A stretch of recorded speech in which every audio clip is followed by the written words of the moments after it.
l'enjeu politique et l'enjeu économique, d'une certaine façon, sont assez bien identifiés. Politique, l'affrontement gauche-droite, sur les conquêtes sociales. Au niveau économique et sociologique et même démographique, les contraintes sont assez bien connues depuis de nombreuses années. Donc là aussi, j'allais dire, les débats sont posés dans des termes corrects et bien assumés. La question de la justice sociale et de l'enjeu que j'appellerais philosophique sont effectivement plus complexes et peut-être moins abordés dans le débat. C'est peut-être l'intérêt de ce détour ou de ce recul. Justice sociale, peut-être la dimension intergénérationnelle. Est-ce qu'on va faire peser sur les générations futures notre manque de volonté ou de décision d'aujourd'hui sur des questions qui engagent effectivement la temporalité? Et puis, pour moi, la question décisive, c'est plutôt une question qui apparaît assez peu dans le débat public, c'est la question de savoir que fait-on du temps gagné sur la mort? En 1900, il y a une espérance de vie d'environ 40 ans. Aujourd'hui, nous avons une espérance de vie de 80 ou presque. Nous vivons donc une génération de plus que nos ancêtres, 30 ans ou 40 ans. Qu'est-ce qu'on en fait? À quoi va-t-on consacrer cette période? Une deuxième vie, une nouvelle chance s'offre. Qu'en fait-on? Est-ce que c'est de la formation? Est-ce que c'est de l'activité? Ou est-ce que c'est le farniente? Voilà la question.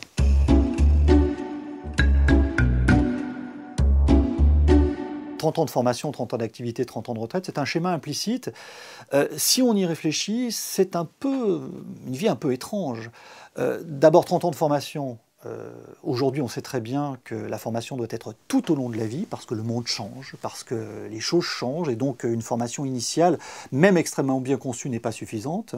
Une activité, 30 ans, c'est faire peser quand même sur une période finalement assez courte de la vie, un poids considérable. Donc est-ce qu'il ne faut pas envisager une activité peut-être plus précoce et aussi plus tardive?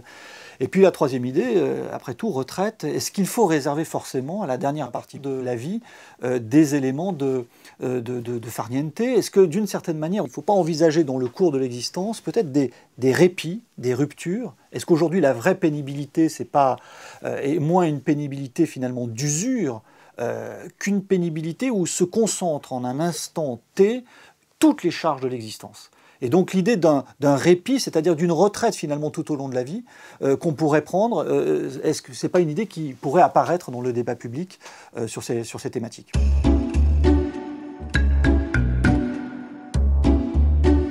Il faut prendre en considération le fait que la retraite a changé considérablement au fil du temps. Initialement, c'est une retraite qui est conçue comme un court moment de repos après une très longue vie de labeur. Aujourd'hui, c'est un long moment de repos après une vie finalement assez courte de labeur.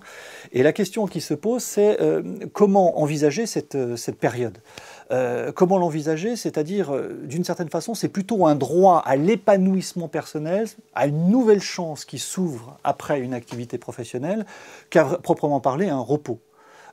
On peut dire que dans la philosophie, il y a deux grandes traditions de retraite. Il y a la tradition cicéronienne et la tradition augustinienne. Cicéron, c'est le retraité actif, l'éloge de la vieillesse, parce que le vieillard est débarrassé des pulsions et des passions, et donc il va faire plus et mieux, il est plus efficace.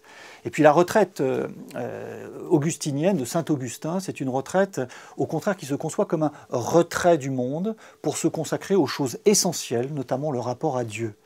Je me demande si on n'est pas dans une période de motion de synthèse de ces deux conceptions.